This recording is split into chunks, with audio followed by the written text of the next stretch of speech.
Hello and welcome to the chemistry class once again. Today we will study how to write Haworth projection formula of carbohydrates. आज हम पढ़ेंगे carbohydrate के Haworth projection formula को किस प्रकार से लिखा जा सकता है। देखिए, इससे पहले कि Haworth projection formula के बारे में हम जानें, ये दो तीन बातें हम और जानकारी प्राप्त कर लेते हैं। Haworth projection formula जो है 1926 में दिया गया था Haworth के बारे में, और उसके लिए उनको नोबेल प्राइज़ मिला था 1937 में कार्बोहाइड्रेट केमिस्ट्री में।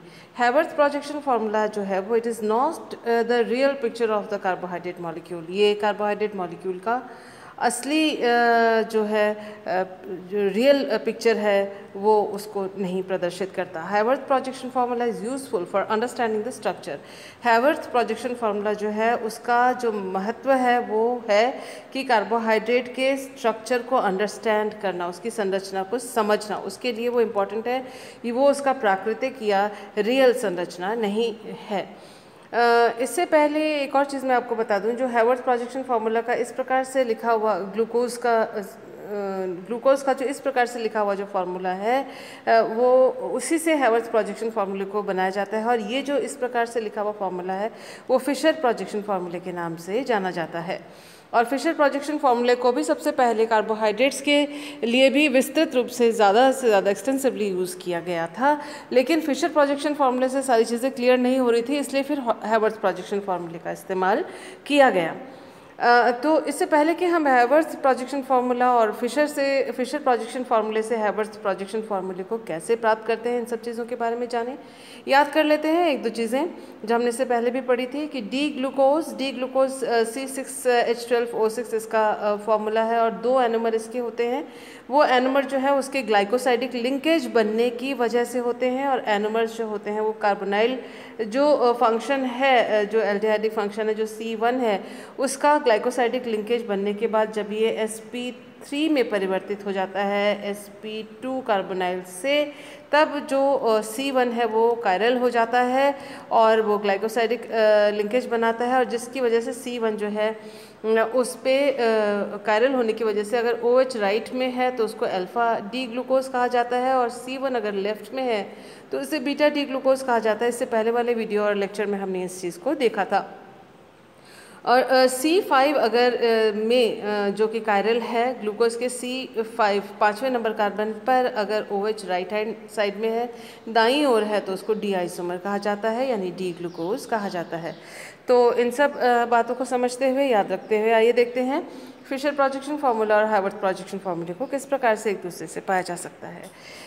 हम इससे पहले कि फार्मूले के बारे में जानें, कन्वर्शन के बारे में हम जानें, एक बात याद रखना बहुत इम्पॉर्टेंट है, वो ये कि two interchanges in Fischer projection formula gives same configuration. ये फिशर प्रोजेक्शन फार्मूला है जिसमें जो कार्बोहाइड्रेट का मॉलिक्यूल है वो वर्टिकल और हॉरिजॉन्टल लाइंस के द्वारा, बंधों के द्वारा इसको प्रदर्शित किया जाता है।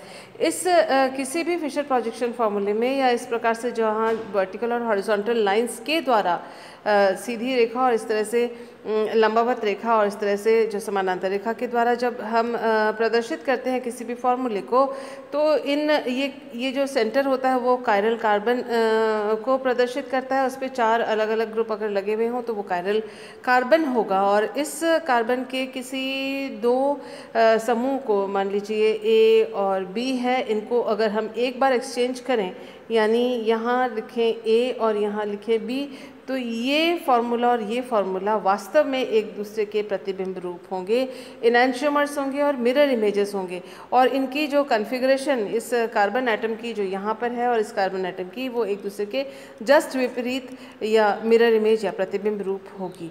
लेकिन अगर यहाँ A लिखा हुआ है, यहाँ B लिखा हुआ है, तो हम इसको अगर हम इस तरह से, या यहाँ पर X और यहाँ Y है मान लीजिए, तो पहला इंटरचेंज करेंगे, A और B को कर लेते हैं और X Y अपनी जगह पे रहते हैं। तो ये मॉलिक्यूल और ये मॉलिक्यूल हमने अभी आपको बताया ये प्रतिबिंब रूप हैं।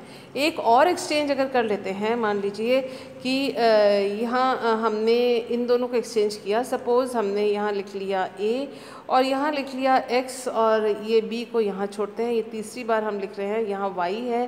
तो ये फर्स्ट इंटरचेंज के बारे में बाद में ये सेकंड इंटरचेंज के बाद में मिला। जो सेकंड इंटरचेंज ऑफ ग्रुप्स यानी ग्रुप्सों का अदला बदली जो 2 बार हमने कर लिया, 2 बार अदला बदली करने के बाद जो कन्फिग्रेशन इस कार्बन एटम का मिल होगा वो होगा बराबर ओरिजिनल कार्बन एटम के कन्फिग्रेशन के। तो ये यही कह रहे हैं कि फिशर जो प्रोजेक्शन फार्मूला है उसमें अगर 2 इंटरचेंज हो जाते हैं, 2 बार अदला बदली समूह का कर लेते हैं, एक बार ऐसे कर लें दूसरी बार ऐसे कर लें, या फिर एक बार ऐसे कर लें दूसरी बार ऐसे कर लें, या एक बार ऐसे कर लें दूसरी बार ऐसे कर लें, कैसे भी बस 2 इंटरचेंजेस अगर आप कर लेते हैं तो नतीजन जो हमें दूसरे इंटरचेंज के बाद जो कन्फिग्रेशन या अभिविन्यास उस कार्बन का मिलेगा वो सेम टू सेम होगा जो ओरिजिनल कार्बन का होगा। ये इम्पॉर्टेंट बात है जो अपने दिमाग में रखिएगा। और ये इम्पॉर्टेंट बात है जब हम कन्फिग्रेशन RS करते हैं उनमें भी जब फाइंड आउट करते हैं, ये इम्पॉर्टेंट एक फंडामेंटल बात है जो अपने को ध्यान में रहनी चाहिए। तो आइए हम देखते हैं अल्फ़ा डी ग्लूकोज। अल्फ़ा इसलिए क्योंकि OH जो है फर्स्ट नंबर ऑफ कार्बन पे, फर्स्ट कार्बन पे OH राइट हैंड में है इसलिए अल्फ़ा, और डी इसलिए क्योंकि 5वां कार्बन जो कैरल है उसमें OH इधर था, इस जगह पे OH था राइट हैंड साइड में, और इसी से ग्लाइकोसाइडिक लिंकेज बना है जो इससे पहले वाले वीडियो में हम देख चुके हैं। अब देखिए कि जो 5वां नंबर कार्बन है उसमें उसको हमने यहाँ दिखाया है, बाकी वाले मॉलिक्यूल को डैश डैश करके छोड़ा हुआ है, और इसमें फर्स्ट इंटरचेंज हमने किया है। फर्स्ट इंटरचेंज करने में इन दोनों को आपस में एक्सचेंज किया है, जिनको हमने इस तरह से रेड बबल में दिखाया है। तो देखिए हमने इन दोनों को एक्सचेंज किया तो ये CH2OH यहाँ आ गया और ये H यहाँ आ गया, ये हमने इंटरचेंज किया। सेकेंड इंटरचेंज हमने किया इन दोनों के बीच में, यानी ग्लाइकोसाइडिक लिंकेज को लेकर आ गए नीचे और हाइड्रोजन को लिख दिया हमने यहाँ। आप ये पूछ सकते हैं कि ये सब करने की ज़रूरत ही क्या है? इन सब चीज़ों को करने की ज़रूरत ये है क्योंकि हमें इस फॉर्म में इस मॉलिक्यूल को लाना है, इस फॉर्म से। वो इसलिए क्योंकि यहाँ इस रूप में जब आएगा तब जाके हम हैवर्थ प्रोजेक्शन फार्मूले को लिख पाएंगे, इस वाली स्थिति में हम लिख नहीं पाएंगे। तो ये जो है इसमें देखिए A और A' सेम कन्फिग्रेशन, ये A है ये A' है, उनका कन्फिग्रेशन सेम है। A is not equal to B, ये दोनों एक दूसरे के बराबर नहीं है क्योंकि ये ऑपोजिट कॉन्फ़िगरेशन है और ये दोनों एक दूसरे के प्रतिबिंब रूप होंगे इस 5वें कार्बन पर। तो उसी तरह से A' और B ये जो 2 संरचनाएं हैं इन दोनों में भी एक इंटरचेंज का अंतर है, तो इसलिए जो कैरल कार्बन यहाँ पर 5वां है वो एक दूसरे के प्रतिबिंब रूप होगा, ये ऑपोजिट कॉन्फ़िगरेशन या विपरीत विन्यास के कार्बन होंगे C5। तो ये बातें हमने समझ ली। आइए देखते हैं नेक्स्ट स्टेप क्या है। देखिए नेक्स्ट स्टेप में हमने क्योंकि देखिए 1 2 3 4 5 और ये 6, तो ये 6 कार्बन 6 एटम का ये वलय है और हमने 2 इंटरचेंज करने के बाद इस तरह से फार्मूले को लिखा जिसमें CH2OH इधर आ गया था और हाइड्रोजन यहाँ आ गया था, ग्लाइकोसाइडिक नीचे था लिंकेज। ये जो चीज़ है हमने इससे पहले वाले जो इससे पहले जो हमने स्ट्रक्चर देखी थी उसमें है। ये देखिए यहाँ पर आप देख सकते हैं इस जगह पे, ये देखिए CH2OH इधर है और H इधर है, ग्लाइकोसाइडिक लिंकेज ये नीचे है। तो उसी चीज़ को देखते हुए हम यहाँ पर यहाँ लिख रहे हैं और देखो कि ग्लाइकोसाइडिक लिंकेज इधर से है, नीचे से होकर जा रहा है, H यहाँ है और OH CH2OH यहाँ लेफ्ट हैंड साइड में है। अब ये 6 सदस्यीय वलय है, टोटल यहाँ जो एटम है 6 हैं, 1 2 3 4 5 और 6 एटम्स हैं जिसमें 5 तो हैं कार्बन और 5 कार्बन है और 1 है ऑक्सीजन। तो इस तरह से ये जो स्ट्रक्चर है पायरैन से रिजेंबल करता है। पायरैन ये है और इसी वजह से इसको पायरैनोज स्ट्रक्चर कहा जाता है क्योंकि 6 सदस्यीय है। अब फिशर से हैवर्थ में कैसे कन्वर्ट करते हैं, दिस इज़ फिशर, इससे हैवर्थ में हम कैसे आएंगे, दिस इज़ हैवर्थ संरचना या हैवर्थ स्ट्रक्चर प्रोजेक्शन फार्मूला। सबसे पहले याद रखना राइट डाउन, जैसे हम आपको क्लास में भी कहते हैं राइट डाउन करो, तो राइट डाउन वो शब्द आपको याद रखने हैं, राइट को डाउन में, यानी ये राइट है, राइट को डाउन में। तो जाहिर सी बात है जो लेफ़्ट होगा वो अप में होगा, तो लेफ़्ट अप राइट डाउन दोनों याद नहीं करना है, एग्जामिनेशन में या याद करने में गड़बड़ हो सकती है, तो सिर्फ एक ही चीज़ याद रखनी है राइट डाउन। तो राइट के सारे डाउन में। इसके अलावा जब हम फिशर से हैवर्थ में लाते हैं, ऑक्सीजन को टॉप राइट कॉर्नर में रखते हैं, 6 सदस्यीय वलय बनाएंगे, ऑक्सीजन को टॉप राइट कॉर्नर में रखेंगे और 1 से लेकर 6 जो कार्बन है उनको क्लॉकवाइज इस तरह से लिखा जाएगा। देखिए पहला कार्बन ये, दूसरा, तीसरा, चौथा, पाँचवा, ये देखिए पहला कार्बन जो है वो ये रहा। और उसी तरह से जहाँ पर जैसे फिशर में नंबर लिखा है 2, तो ये रहा 2, फिर ये 3, ये 3, तो इस तरह से क्लॉकवाइज इसको लिखा गया है बाकी सारे कार्बन आइटम को। सारे वैलेंसीज आप इसके बाद पहले तो आप इस तरह से जो है एक रिंग बनाएं जिसमें ऑक्सीजन टॉप में रखें और इस तरह से 6 सदस्यीय वलय बनाएं। उसमें हर कार्बन पर 2-2 वैलेंसीज होंगी और जो राइट वाले जो ग्रुप्स होंगे सबको डाउन लिखते चले जाना है। 1 पे OH राइट में है तो यहाँ OH राइट में है, 2 पे OH राइट में है तो 2 OH राइट में है। और फिर और क्लियर करके देखते हैं, जैसे तीसरे वाले कार्बन पे H नीचे है तो H नीचे राइट में है तो नीचे है, 4 पे H राइट में है, OH राइट में है तो OH नीचे है, और 5वें पे H राइट में है तो H नीचे है।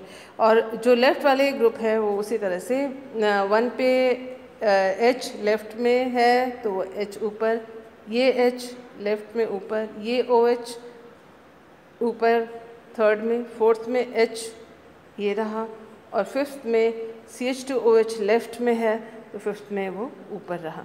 तो बेसिक बात ये है, क्लॉकवाइज लिखें सारे एटम्स को 1 2 3 4 5 और ऑक्सीजन टॉप राइट कॉर्नर और राइट डाउन। तो इस तरह से हमें हैवर्थ फार्मूला प्राप्त होता है फिशर प्रोजेक्शन फार्मूले से। बीटा डी ग्लूकोज और अल्फा डी ग्लूकोज में सिर्फ अंतर पहले वाले कार्बन का है, बाकी संरचना यहाँ सेम टू सेम है। फर्स्ट जो कार्बन है उसमें देखिए आप यहाँ OH राइट में है तो वो अल्फ़ा, और उसी तरह से OH लेफ़्ट में है तो वो बीटा, तो उसको हमने इस प्रकार से लिखा। बाकी सारी चीज़ें सेम है, सिर्फ इस कार्बन पर जो कॉन्फ़िगरेशन इन दोनों में डिफरेंट है क्योंकि ये अल्फ़ा और बीटा है। फ्रुक्टोज का हैवर्थ प्रोजेक्शन फार्मूला देखिए, फ्रुक्टोज में जो दूसरा कार्बन है वो कार्बोनाइल था और फ्रुक्टोज का ग्लाइकोसाइडिक लिंकेज जो होगा वो 6ठे कार्बन के साथ होगा, 6 सदस्यीय वलय अगर बनता है तो। इसमें जो ये जो दूसरा नंबर कार्बन है वो कायरल कार्बन था जो कीटो था, और वो कीटो ग्रुप जब ग्लाइकोसाइडिक लिंकेज बनाता है तो कायरल हो जाता है, तो ये फर्स्ट कायरल कार्बन है। तो पहले कायरल कार्बन में अगर OH राइट में है तो अल्फ़ा माना जाता है। और डी फ्रुक्टोज, डी क्योंकि जो 5वां सबसे नीचे जो कायरल कार्बन है उसमें OH जो है वो राइट में है तो ये अल्फ़ा डी फ्रुक्टोज हुआ। और अल्फ़ा डी फ्रुक्टोज का ये पैरानोज स्ट्रक्चर है, 6 सदस्यीय वलय हम इस तरह से मानेंगे। फिर क्लॉकवाइज लिखेंगे 2 से लेके 6 तक, ये देखिए 2 से लेके 6 तक हमने लिखा है। छठा कार्बन CH2OH था तो जो CH2 तो ये है दोनों हाइड्रोजन, OH जो है उसने ग्लाइकोसाइडिक लिंकेज बनाया है carbonyl carbon ketonic carbon C2 के साथ, इस तरह से ये बनता है। और वही राइट डाउन वाला जो है फॉर्मूला हम यहाँ काम में लगाते हैं। और क्लॉकवाइज हमने सारे कार्बन को इस तरह से 2 से लेकर 6 तक लिखा हुआ है।